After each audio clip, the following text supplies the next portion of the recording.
Un feliz sábado, mis queridos hermanos. Acá nos reunimos para estudiar brevemente un repaso de la lección.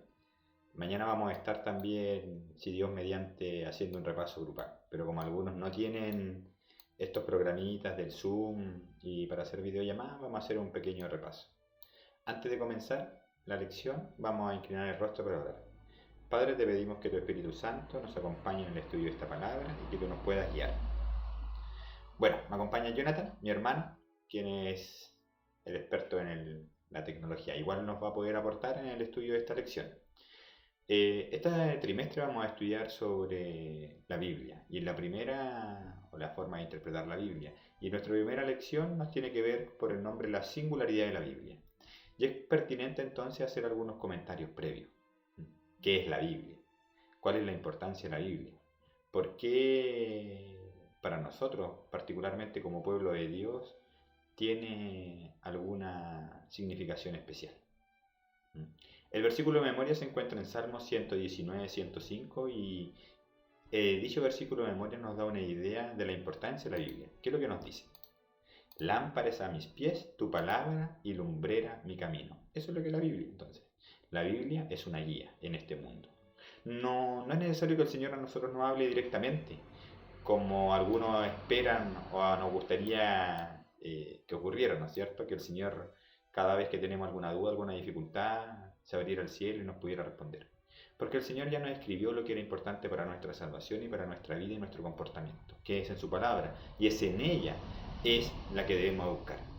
La Biblia, como nosotros las conocemos, es un libro de 66 libros. Se divide en el Antiguo y el Nuevo Testamento. Nuestros libros que nosotros utilizamos en nuestra Biblia, o la Biblia que nosotros utilizamos, es la Biblia canónica.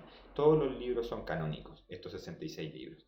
Hay una diferencia con las Biblias principalmente católicas, que contienen libros deuterocanónicos. ¿Cuáles son los libros deuterocanónicos? Aquellos los cuales se ha existido uniformidad en la cual no hay inspiración.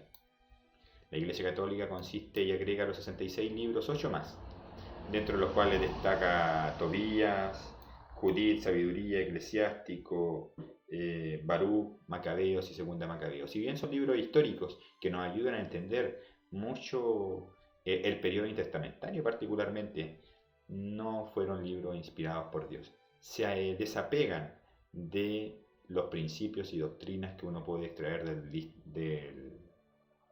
del resto del canon bíblico. Bueno, estos 66 libros fueron escritos por distintos autores a través de más de 1500 años. Es importante poder reflexionar durante la semana con el Jonathan de cómo nosotros llegamos al canon de la Sagrada Escritura. Recordemos que el primer autor de nuestra Sagrada Escritura fue Moisés. Moisés, que escribió ¿cuántos libros? Por lo menos 5 o 6. Exacto, los primeros 5 libros y además se le da la autoría del libro de Job. La mayoría creemos de que Moisés escribió el libro de Job y aparte de eso algunos salmos y dentro de los salmos el Salmo 90 y el Salmo 91, muy recordado por nosotros en estos tiempos de dificultad. Bueno, eso era la Biblia, la Torá era la Biblia de la época y todos los otros autores que se fueron incorporando, que Dios les fue dando inspiración divina, tenían que adecuarse a esta palabra revelada a Moisés. Es decir, cuando aparecía un nuevo profeta, como por ejemplo Isaías, como por ejemplo Jeremías, los contemporáneos de su época no lo reconocían como palabra de Dios, tenían dudas. ¿Y qué es lo que tenían que hacer? Someter lo que el profeta decía a lo que estaba escrito en la Torá. Los libros del Nuevo Testamento también fueron sometidos entonces a los libros del Antiguo Testamento. Es importante tener presente que la Biblia tal como nosotros la conocemos es un milagro que haya llegado hasta nuestra época, sin mayores cambios. El año 1947 se hace un descubrimiento extraordinario en las montañas a la orilla del Mar Muerto. Unos pastorcitos beduinos siguiendo unas cabras montañesas, que se le pierde una cabra, empiezan a tirar piedras, tiran una piedra, caen en una cueva y suena un hueco. Algo se rompió dentro. Entra el pastorcito dentro de la cueva y encuentra una vasija de greda rota. Y dentro de ellos, unos papiros. En su gran mayoría eran no papiros. En su gran mayoría eran pergaminos de cuero. La diferencia entre el pergamino y el papiro. Habían también algunos papiros posteriores. Bueno, y se descubre que esto eran traducciones de la Biblia. del siglo III antes de Cristo. No había nada tan antiguo hasta ahora. Los textos más antiguos de la Biblia venían del siglo IX, después de Cristo, que es el texto que nosotros conocemos como masorético, de la tradición hebrea. Pero del siglo 300, antes de Cristo, estos textos estaban ahí. Y fueron guardados en estas vasijas la mayoría cree, por los esenios, que eran muy rigurosos y eran una corriente de estudio de estudiosos de la Biblia muy rigurosos. Se apartaban del mundo para dedicarse a esto. Y dejaron estos libros. Y saben, hermanos, llama la atención que cuando se empezaron a descubrir estos libros, y había mucha expectación para ver qué tanto cambiaban nuestras Biblias modernas. Y lo maravilloso es que en un 98% todo sigue igual. La Biblia, entonces, como nosotros la conocemos, maravillosamente se ha mantenido inalterable a través de los siglos. Y eso es algo extraordinario. Y de los textos que se encontraron, de casi todo el Antiguo Testamento se encontraron libros íntegros. Exacto. Libros íntegros del Antiguo Testamento. Por lo tanto, no podemos tener duda entonces de que la Biblia es la palabra de Dios. Yo quisiera llamarlo a reflexionar, porque esto es una breve reflexión. Hermanos, ¿qué es lo que nosotros entendemos por la Biblia? Y aquí me quiero detener con lo que dijo el Señor Jesús en Mateo 29:41, donde el Señor dijo cómo se refirió Cristo, Jesús mismo, a los libros, a la Biblia, que eran los libros del Antiguo Testamento en esa época. Y Él les dice en Mateo 21:42. Jesús le dijo: ¿nunca leíste las Escrituras? La piedra que desecharon los edificadores ha venido a ser cabeza del ángulo. Cristo entonces a la Biblia le da el nombre de las Escrituras. Ahora bien, también Cristo le da al Antiguo Testamento otro nombre, que está en Lucas 8:21. Miren lo que dice. Entonces, respondiendo, les dijo: mi madre y mis hermanos son los que oyen la palabra de Dios y la hacen. ¿Cómo entonces se le denominó a la Biblia? La palabra de Dios. La palabra de Dios, o sea, la Escritura. Eso es como el Señor Jesucristo le da el nombre a la Biblia. Recordemos que la Biblia viene de la palabra griega biblos, que quiere decir un conjunto de libros, que es lo que nos viene a ser. ¿Cómo fueron dadas estas escrituras? Las escrituras fueron dadas por Dios a través de su Espíritu Santo. Inspiró a los hombres de Dios para que estos escribieran la palabra. Y eso es lo que nos dice expresamente 2 Timoteo 3:16. ¿Qué nos dice? Toda escritura es inspirada por Dios y útil para enseñar, para redarguir, para corregir, para instruir en justicia. Como pueden ver, mis queridos hermanos, entonces, la Sagrada Escritura es inspirada por Dios y la utilidad que nos presta a nosotros hoy en día es extraordinaria para nuestra salvación. Yo quería hacer un comentario, hermano. Por supuesto. También la validez arqueológica de la Biblia es muy importante. Si bien es cierto, los escritos que encontraron en las cuevas que tú nombraste son sorprendentes, ningún otro libro tiene tanta evidencia histórica.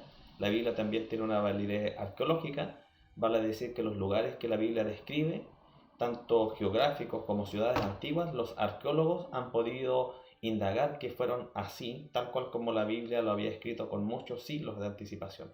Por lo tanto, estamos hablando en un libro sobre manera importante, no solamente para el estudio nuestro como cristianos, sino también para estudiar las civilizaciones antiguas. Y muchos doctos que no son creyentes se basan en la escritura para hacer esos hallazgos arqueológicos. Sin lugar a duda, la Biblia es lo que permitió, luego de la Reforma Protestante, que el hombre se acercara a la ciencia.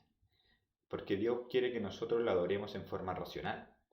Él los misterios de la naturaleza nos los tiene ocultos y sin nada. Él quiere que su pueblo estudie la ciencia y pueda llegar de que nosotros adoramos a un Dios creador, un Dios sabio. Y de hecho, los reformadores del siglo XV lo que hicieron es acercar a la humanidad a la Biblia, y al acercarse a la Biblia, ¿qué es lo que se provocó, Jonathan? Bueno, hubo un aumento de la ciencia, de la educación y de muchos aspectos que quizás en algún momento podemos profundizar. Pero sin lugar a dudas, la Biblia es el libro de los libros. No hay ningún otro libro que tenga un alcance histórico, un alcance arqueológico y un alcance profético como lo hemos estudiado, como la Biblia, que es capaz de describir con tantos siglos de anticipación reinos, imperios y la caída también de imperios, como lo vimos en el estudio de Daniel Rodrigo. Correcto. ¿Con qué propósito fueron escritas las Sagradas Escrituras? La Biblia nos dice el propósito y se encuentra en Romanos 15:4. Nos dice: porque las cosas que se escribieron antes para nuestra enseñanza se escribieron a fin de que por la paciencia y la consolación de las Escrituras tengamos esperanza. La Biblia, entonces, todo lo que está escrito en la palabra de Dios, mis queridos hermanos, es para nuestra enseñanza, para nuestro enriquecimiento. Y nuestra enseñanza con un solo propósito: llevar nuestras almas de regreso al Señor.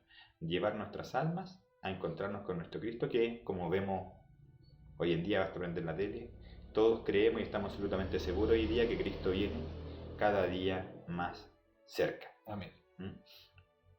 Bueno, mis queridos hermanos, en el estudio de la Biblia nosotros vamos a poder encontrar la seguridad de nuestra salvación. Hoy día encontramos que muchas religiones creen en distintas cosas. Algunos creen en la inmortalidad del alma, que cuando uno muere, su cuerpo se separa del espíritu y el espíritu se va al infierno, al cielo, vaga por ahí. Eso no es lo que enseña la Biblia. De hecho, ese es uno de los grandes engaños de Satanás para el final de los tiempos, el espiritismo. Exacto. O la reencarnación, que la gente, que es prácticamente lo mismo, pero en la religión oriental. Hermanos, cuando yo hablo por internet con amigos de otras, hermanos de otras religiones, todos creen en la inmortalidad del alma. Y es terrible porque la palabra de Dios es clara en señalar de que el hombre sin Dios es muerto. Cristo dijo en el jardín del Edén: si pecares, ciertamente morirás. Y la serpiente fue la que dijo: no moriréis. Y hoy día la mayoría del mundo cristiano le sigue creyendo a la serpiente. Pero si estudiáramos nuestra Biblia en forma correcta, con oración y el Espíritu Santo nos guiara, no caeríamos en esa trampa. Exacto. Hoy día el mundo evangélico espera como nunca el rapto secreto. Por todos lados ustedes lo van a escuchar, pero esa no es una doctrina bíblica. Malinterpretan unos textos. Exacto. Porque la venida de Cristo Jesús va a ser visible. Todo ojo le verá, como un relámpago que sale del oriente y se opone en el occidente. Así será la venida del Hijo del Hombre. Pero hoy día el mundo espera un rapto secreto, para que las personas, los cristianos, no pasen por la tribulación, que ya es eminentemente se avecina. Hoy día las religiones creen paz y que va a venir paz y seguridad, cuando la Biblia nos dice: no va a haber paz y seguridad. Nosotros sabemos que los eventos que estamos viviendo ahora seguirán aumentando. Por eso es importante estudiar la Biblia y hacer que la Biblia sea el único libro de texto. Sin ir más lejos, recuerdo muy bien las personas que han empezado a cuestionar un poco la escritura por filosofías humanas, a veces filosofías académicas, que lo único que quieren hacer es que las personas pierdan confianza en el escrito de la Biblia. Y han escrito varios libros incluso para justamente torcer un poco la confiabilidad que debemos tener nosotros en la escritura. Tenemos que tener mucho cuidado con eso. La escritura sea preservado por una mano divina para que hoy, más que nunca, tenga completa validez. Y tenemos que tener confianza en la Biblia. Porque hay muchas personas que dicen que pudo haber sido interpretada de diferentes formas, como se tradujeron de los idiomas originales a los idiomas actuales, pudieron haber cometido ciertas fallas de copia. En fin, debemos tener una confianza segura de que la escritura hoy día está preservada y contiene lo que es necesario para prepararnos para lo que se viene. Correcto. Hebreos 4:12 nos dice, referente a la escritura y a la palabra de Dios, el apóstol Pablo nos dice: la palabra de Dios, hermanos, es viva y eficaz. Eso es la palabra de Dios. Es más cortante que cualquier espada de 2 filos. Penetra hasta partir el alma y el espíritu, las coyunturas y los tétuanos, y discierne los pensamientos y las intenciones del corazón. Amén. Debemos nosotros ser, mis queridos hermanos, como los bereanos, aquellos que toda suerte corriente de doctrinas la sometiéramos a un tal escrito está. Amén. Así ha dicho Jehová, y eso debe ser. Termino este pequeño comentario, hermanos, del estudio de la lección, con unos textos de El evento de los últimos días, que es un libro, mis hermanos, clave que debemos nosotros estudiar. Amén. La Biblia, Conflicto de los siglos, Evento de los últimos días y Maranata son los libros de cabecera especialmente para estos días. Amén. Miren lo que nos dice. Nosotros sabemos, como remanente de Dios y con un mensaje especial que debemos alumbrar al mundo y dar a conocer al mundo los engaños satánicos que vendrán sobre la tierra. De que en estos tiempos, mis queridos hermanos, ya no en el futuro, sino que en estos tiempos el espiritismo va a hacer su obra. El enemigo entonces va a empezar a engañar a las almas de manera extraordinaria. Va a enfermar a muchos, los va a sanar, va a hacer aparecer a personas muertas como vivas, e incluso es más. El mismo enemigo de las almas va a simular la venida de Cristo y se va a hacer pasar por Cristo. Y va a engañar si fuera posible a los escogidos. ¿Estamos preparados para eso? ¿Cómo soportar los engaños? ¿Cómo discernir? Que es la gran pregunta. ¿Cómo discernir cuando algo es correcto o incorrecto? El espíritu de profecía nos da la respuesta. Mire lo que nos dice mi hermano. Evento de los últimos días. Página 173.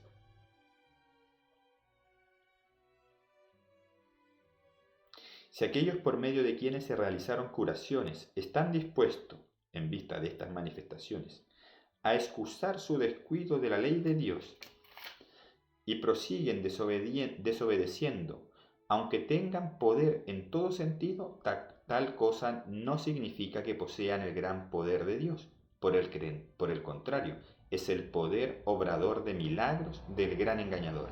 Hermanos, la Biblia nunca será reemplazada por manifestaciones milagrosas.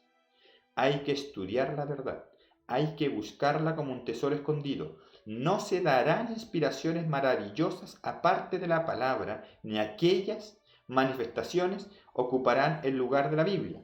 Aferraos a la palabra y recibid la palabra injertada, la cual hará a los hombres sabios para la salvación. Hoy día, mis hermanos, el mundo está próximo a ser engañado completamente. Amén. Y nosotros, tendremos que sopesar lo que ven nuestros ojos, los milagros que estarán viendo nuestros ojos, o la palabra de Dios. Y debemos quedarnos con la palabra de Dios. El enemigo de las almas va a decir de que cambió el día de reposo del domingo al sábado. Nosotros sabemos que eso es parte del engaño.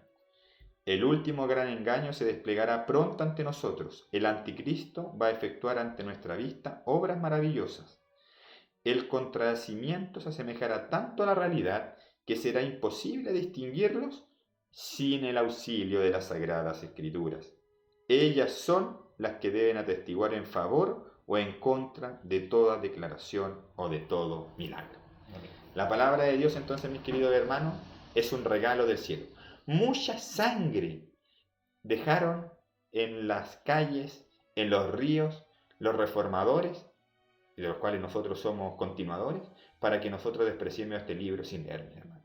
Hoy día más que nunca debemos volver a la palabra de Dios y, mi hermano, disfrutémosla y agradezcámosle a Dios porque llegó. Créanme que durante muchas generaciones de la humanidad, muchas hubieran dado todo su dinero, reino y todo por tener la palabra de Dios y deleitarse. Amén. Hay un capítulo muy interesante del conflicto de los siglos, cómo la Biblia fue traduciéndose en cada idioma, y la historia de la Reforma nos señala justamente lo que estás señalando.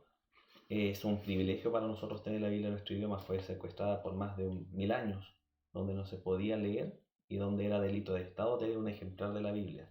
El enemigo quiso erradicar la Biblia y no pudo. Hoy día la estrategia es que se tenga la Biblia y no se le preste el valor que la Biblia tiene.